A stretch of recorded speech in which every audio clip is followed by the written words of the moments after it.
I want to go ahead and kick things off. You are a scientist who has studied a lot of the Uinta Forest, and that's what we've been talking about in our investigations today. So I was wondering if you would start off by telling us a little bit about your research. So I'm a paleoecologist. I study past environments, and specifically, I'm interested in disturbances over long time scales. So over thousands of years, how often have fires occurred? How often have beetle outbreaks occurred? And I know that the students have been working on the beetles today, and that's one of the things we've really been looking at closely in the Uintas. Yes, we have been looking very closely at the beetles. I was wondering, for our class, we've learned that the Uinta lodgepole pine deaths are a relatively recent phenomenon. What does your research say about the long-term health of the lodgepole pine population? So we have a record from a pond on the north slope of the Uintas that goes back about 10,000 years. And we know that the beetles have been in the forest for at least that long because we have samples from the Western US of the beetles that date that old. And we have indications that there have been beetle outbreaks in the past, which we would expect, but nothing as big as what we're seeing right now. Okay. I have a question, and then if anybody else has a question that they would like to submit, they can always press the Ask a Question button on our Research Quest Live website, or they can leave us a comment on Facebook. A question I have is, how do you know where ponds are from like thousands and thousands of years ago? Is this a pond that's still there?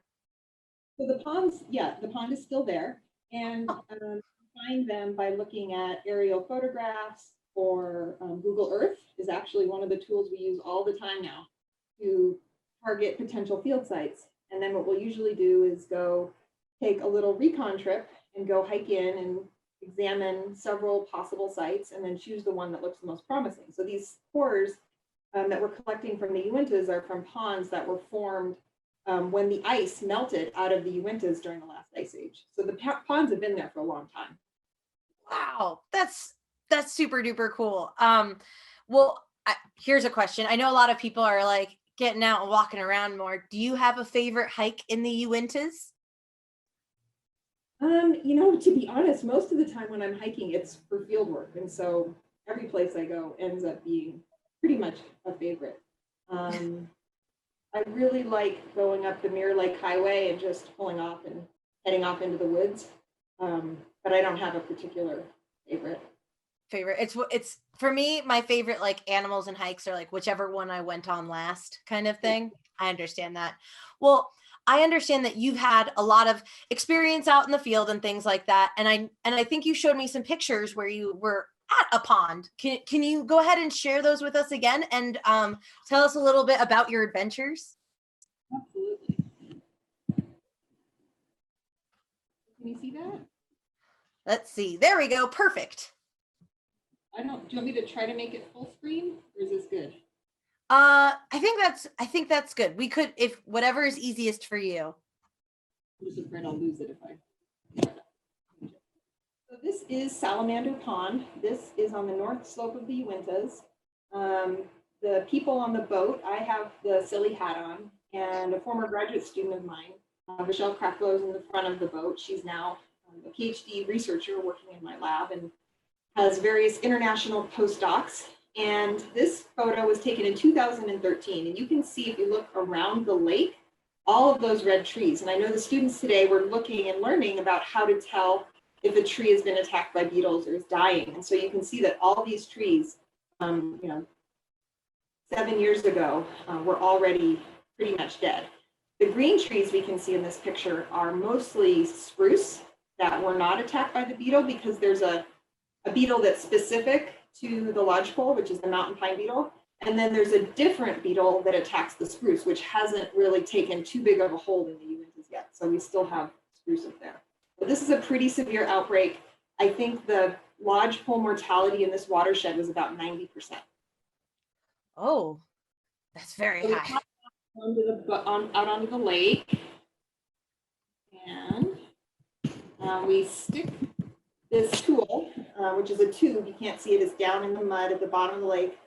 And we jam it down into the mud because the mud is what collects the sediments and the pollen from the trees and the beetle remains and charcoal from fires. And so we collect these samples, and you can see my student, Michelle, leaning over so we don't tip the boat over. And then my students on the shore, there's my son in the background. Fieldwork is fun for everyone. And here we are back at shore, successful with our tube of mud. And the mud at the very top, right below that green piston, is the youngest mud. That's what fell on the lake, was deposited, the year that we were there. And then as you go back in time, you go down that mud. So the oldest stuff is at the bottom. So Doc, is this this is a core? We have somebody, Oliver from Seattle, wanted to know what a core is and how you get them. Is taking a core sample from the mud the same as taking like a sample from someplace else? Yeah. So basically the way that it works is we're essentially sticking a straw down into the mud. So, if you have a milkshake and you stick your straw in it and you put your finger over the end, you create suction, and you pull the milkshake still in the straw, right?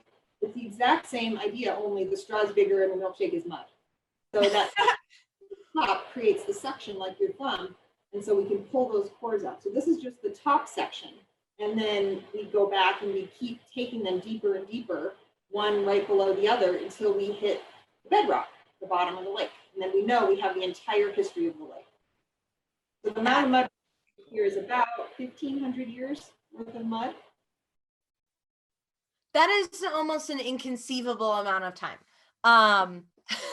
That's a really long time. The idea of the way our habitats have changed, and that the idea that this pond has been there and has like so much mud in it, like, oh, that's so cool. Well, I guess here's an important question from one scientist to another. I really like whenever I go out into the field, I don't know why, but I always really enjoyed using the like turbidity wheels. They're a black and white for our friends at home. They're like a black and white wheel that can show you like how murky the water is when you drop it into the water. It's one of the ways we can like look at that. Do you have a favorite field tool? So we use this type of coring device to collect cores from lakes. But if we're coring from a wetland, like we've done out in the West Desert by the Great Salt Lake, we have this tube, but it's made out of metal instead of plastic. And we attach it to a cement leveling motor, so it vibrates like crazy. And then we vibrate that thing all the way down into the mud. It's pretty awesome. People have to hang onto the pole to put weight on it so it goes down, and you get splattered with mud. And some of the field tools are just so much fun to use. They're just fun in themselves. We have a question from Allison from Idaho asks, do you ever worry about sucking up mud animals in the core? No, we don't worry about it. The organisms, like the frogs and the salamanders and stuff, they pretty much get away from us because we do some depth sampling and some things that kind of let the organisms know that we're there. We do tend to catch things in the tube like leeches, little bloodworms, but we've never caught a fish or a salamander or a frog. Cool. It sounds like maybe some invertebrates, but maybe not so many vertebrates. That's cool. Good question, Allison. I totally get being that concerned. Here's another question. As I see that you are with these wonderful pictures with your students, what got you interested in studying the Uinta Forest? Well, I started teaching at the University of Utah almost 20 years ago. And as a paleoecologist, I was interested in setting up a research program close to my new university. And at the time that I got here in about 2003, they were just starting to see some beetle activity in the Uintas. And so we started pretty shortly thereafter scouting sites and trying to get a feel for it and developing collaborations with local Forest Service employees and scientists so that we could be ready and get funding to go and do some work and study the outbreak. Oh, cool. I always think it's like awesome when people are doing science like in their community and in their own backyard. I think it makes it that much more special. If all the scientists took care of, like, if everybody took care of their own backyard, we'd have the whole world covered eventually, right? Think locally, or was it think globally, act locally kind of thing. So I have a few more questions, and we can also keep looking at pictures, whatever you're interested in, because these are just delightful. But I also know that some people want to know what evidence you use to reconstruct old environments when you study ancient climates. Like, how does that pan out when you're using, what kind of evidence do you use? We take this mud that you can see here, Mm-hmm. slice it in 1 centimeter slices. So I don't know if anybody in the audience has ever had a push-up pop. So it's like an ice cream pop that you push from the bottom. Yeah. Do that before, but we cut it off in slices. And from each one of these slices, we take samples for pollen, which gives us information about the past vegetation. So each slice represents a different time period in the past. And the pollen from that slice will tell us what types of trees and plants were there at the time that mud was deposited. We look for charcoal, which tells us about fires. So when there's a lot of charcoal, we have evidence for a fire. We also look for beetle remains, evidence that beetles were on the landscape. The beetle parts don't preserve very well, so we can also use pollen to tell if beetles were there, because the beetles are host specific, which means the mountain pine beetles only attack the pines. So in that picture, that first one I showed where all the pines were dead, you can see the spruce were doing really well. Mm-hmm. You can imagine that the pollen coming into the lake at the time we took the core was going to be more spruce and less pine than before the beetles attacked. So we can use that to help us indicate. We also look at things like magnetics to tell us about erosion, and organics to tell us about how productive it was. And also we can do elemental analyses. So like, let's say there'd been a volcanic eruption and the ash fell in this lake, we could find that. Oh, that's very cool. I have some questions about ash stuff and fires. Eventually we'll get there. But we have a question from Drew from Provo, who asks, how far back in time do you study ancient ecosystems? So it depends. We study the ecosystem as long as of a record as we can get. So for example, this salamander pond record from the Uintas is only about 10,000 years old, because that's when this particular site at this elevation, because it's really high, it's like 10,000 feet, that's when it deglaciated in the pond form. So that's the longest we can study. Our records out in the West Desert near the Great Salt Lake go back 30,000 years, because that gives us evidence of when the lake that was there before the Great Salt Lake, Lake Bonneville, filled up. So we can actually go back and get the entire record of Lake Bonneville.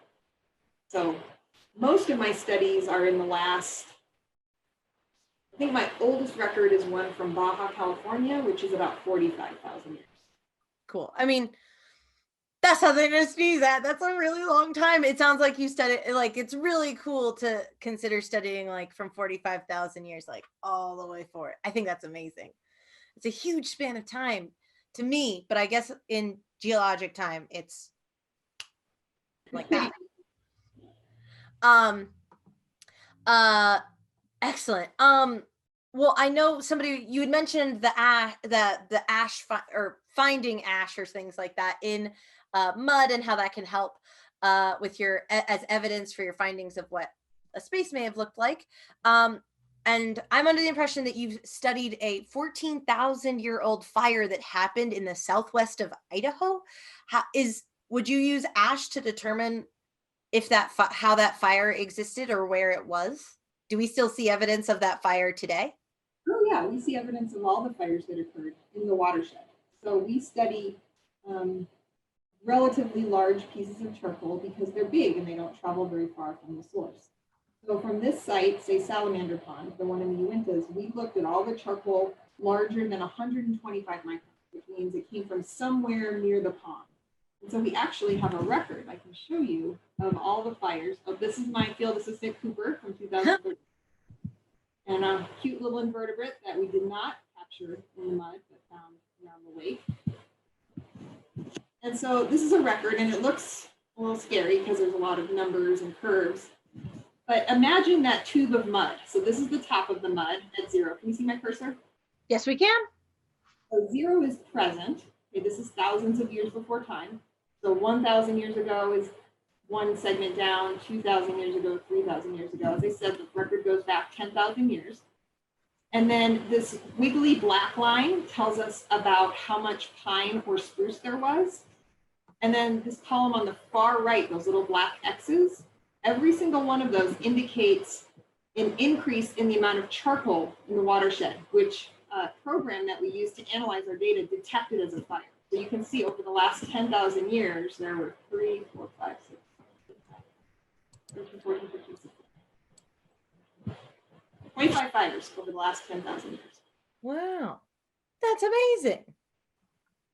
I have another question, because all of this sounds like so much fun. It sounds like frankly, finding cute little frogs and taking cool mud samples and cores and things like that all sounds super rad.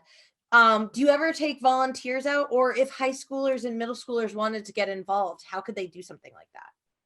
Yeah, we definitely have involved students in the past. We have an opportunity where if a class wanted to come, I could coordinate with the teacher and they could bring a class and do, we call it environmental detectives workshop, where they actually get to look at cores and look at samples. And it's not just the beetles and mud. We do pack rat middens. So we look at pack rat poop and the things that are trapped in their nests. And then, so you can do that. You can have your teacher reach out to me. The other way is high school students. We've had high school students who, for either for fun or for school credit, have come and done small projects in the lab affiliated with our research. So they're actually doing real research with one of my graduate students and myself, which they can either just, like I said, do for fun, or some of them are presented at science fairs. Some of them have used them for senior theses. Cool. Yeah, sounds like a lot of opportunities to get involved, which is really awesome. I remember being a kid and feeling like it was always just luck that I got to do a thing. So it's cool that you have a lot of opportunities for people to come and join you. I have a potentially an easy question for you, or incredibly challenging. What is your favorite Uinta species? That comes to us from Jennifer from Florida. Your favorite Uinta species of, I'm going to say like, not a plant. Ooh, no, I lied. Plant and not a plant. Twofer. Plant would have to be the lodgepole. Right, they're just such a cool, pioneering, tough, just scrappy species. I love lodgepole pines. There's a lot of beautiful wildflowers. I mean, there's just so many cool things, but probably the ponderosa, or not the ponderosa, the lodgepole pines are my favorite. Ponderosa pines are also pretty awesome, and also the Utah granite beetles. Animals, I was afraid you're going to ask me this because it really depends. Like right this second, my favorite is this little frog. But I've also really liked the porcupine that was wandering around our camp, and the skunk that sprayed something, down the slope from where we were hiking one day, and the elk bird that we saw grazing in a meadow. So it kind of depends on, maybe like you said, the last thing that I saw is my favorite. Yeah, it can be so hard. I saw my first porcupine like right at the end of 2019, and that blew my mind. I didn't see him in a tree. I saw him like Snuffleupagus, like wandering around kind of. He seemed very lost. But there was a police officer there who was ready to assist him, it looked like. There are a few more questions we have coming in. Mary from Ogden asks, have you studied the recent fires that hit the Intermountain West?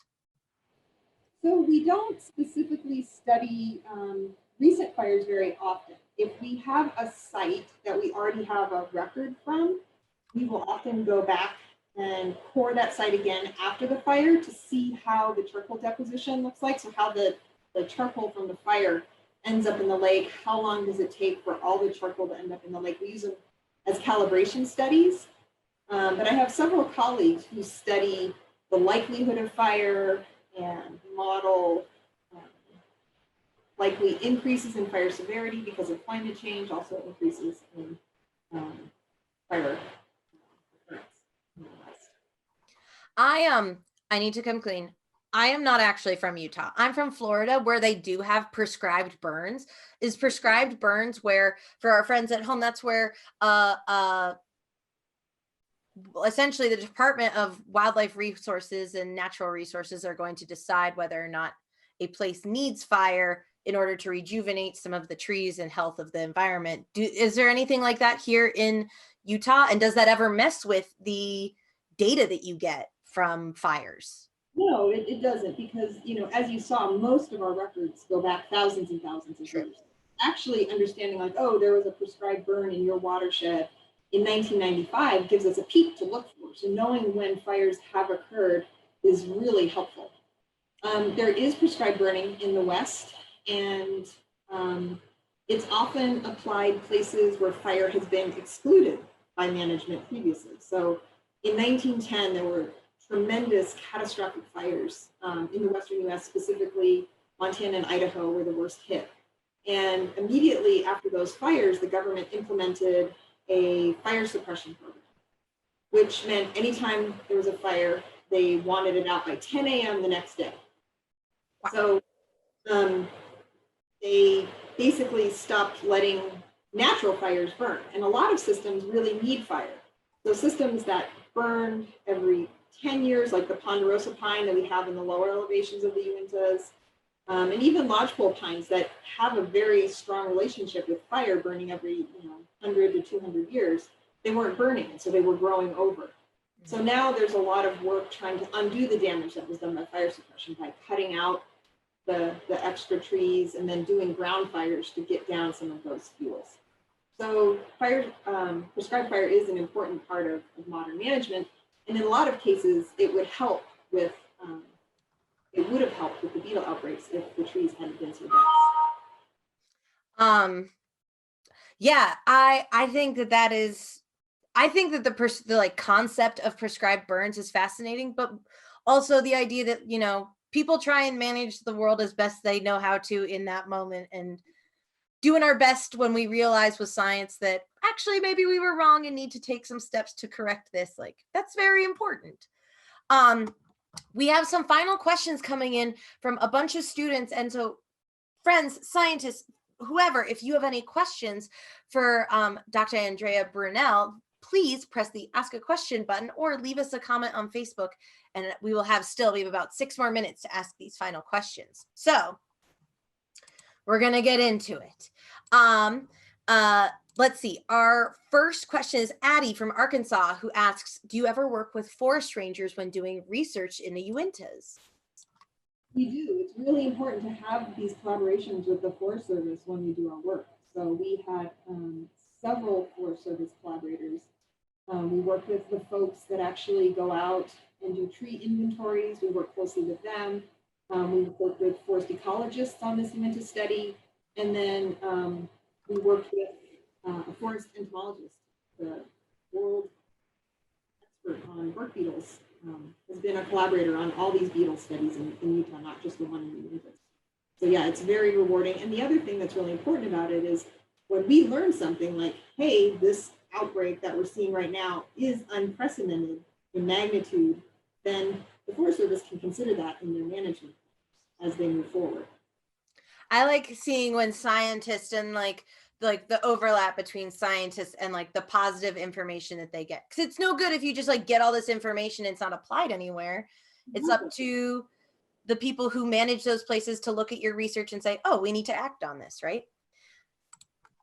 Clyde from Sandy asks, what's the best way to deter the bark beetles from attacking the trees? So there's a whole, and you'll learn, the students who are doing the project will learn as you go through, there's a whole bunch of reasons why there's so many beetles on the landscape right now. Once there are beetles, the best way to keep them from attacking a tree is to use pheromones. So it's like a bug perfume that they put off. So when the beetles find a tree that's really, the right age and has the right, characteristics that make it super awesome for putting in their galleries, they send off an aggregating pheromone. So a pheromone, a perfume that says, hey, come here, I found a good spot. And so all the beetles come and attack the trees in that area. When the trees in that area start to die and there's no more good food, the beetles then release this place is done pheromone, a perfume that says go someplace else because this place is toast. And so the bark beetle researchers, and especially a team up at Utah State, has been synthesizing that pheromone. And it's really hard because it's very expensive and there's so many trees, but in places where they really want to protect the trees, like in a campground, places where people like to go, you know, in camp, fishing area or whatever, they'll put these patches on the trees that sends out that don't come here pheromone to keep the beetles away. The other thing they can do is spray chemicals to kill the beetles, to keep them off the trees. The problem is that the type of chemical that works on them can't be applied like with an airplane, just like sprayed overhead. And I don't know if we want to do that anyway because it gets in the lakes and it's not good for the other animals and invertebrates. They actually have to wear like a backpack and spray each tree individually. So again, really practical in places where they're trying to preserve just a certain group of trees. Mm-hmm. I can see how it would be challenging to go out and like every single tree in the Uinta forest, spray them down. So it's not like you do it and you're good. It's like it takes repeated efforts. I kind of like though that it's an interesting, like, I've heard that there's a few bugs that do this like aggregating kind of bug perfume stuff, the hormone or whatever. And so it's interesting that the bark beetles do that too. Jake from Salt Lake City asks, oh, we talked about this a little bit, but Jake might have missed it, so we'll just cover it really fast. How do you use ancient environments to predict the future? So basically what we do is we look at time periods in the past that were, a little warmer, a little cooler. We know a lot about the climate of the last, in this case, 10,000 years. And so we can understand how did the forest respond? How did fire regimes change? And then we can use those data as input for models to say, okay, well, when it was a half a degree warmer 2,000 years ago, this is what happened. We've already experienced temperatures even warmer than that. So we have to scale things up, but it gives us some information to use in those predictive models. And so climate modelers will use our information for that. Cool, thank you.